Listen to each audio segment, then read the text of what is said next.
One of the things I've been trying to work out as we do rentals is why can't people sublet their holiday homes? It's a really good question, and one we get asked a fair amount.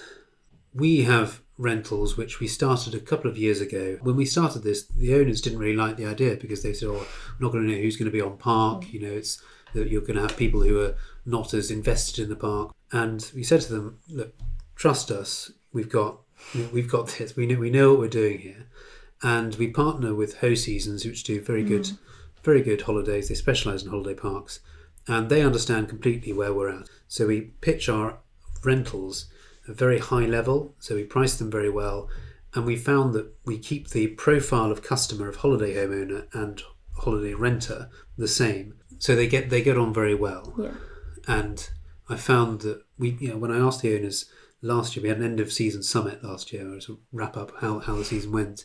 And I was like, "Oh, how are the rentals this year?" And they were all of the owners said, "Well, actually, they were really, really lovely. They're in the bar, very friendly." And actually, quite a lot of our sales came from people who'd rented because people had been renting a lodge for the weekend. I thought, actually, this is lovely. Why don't we buy this?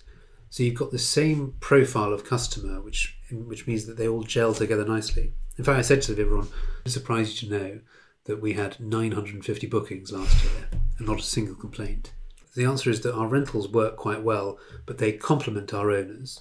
Subletting is a very different thing. Subletting is something that works for a lot of parks and a lot of owners, but it's a way of generating income from a caravan, often with the idea of either running a holiday home as a business or covering pitch fees, for example.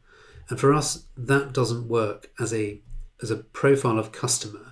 We want everyone to be on the same page, which is not, okay, I can't really afford a holiday home, so I'm going to try and rent it out as much as possible so I can cover the pitch fees. Because then the holiday park becomes a thing of stress.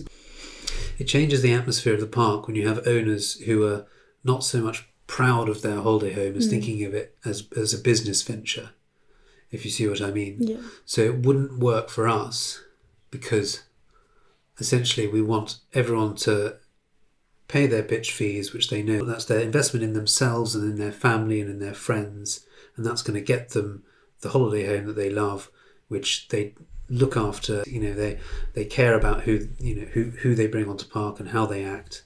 It's much more of a holiday making community when everyone is invested in the place personally.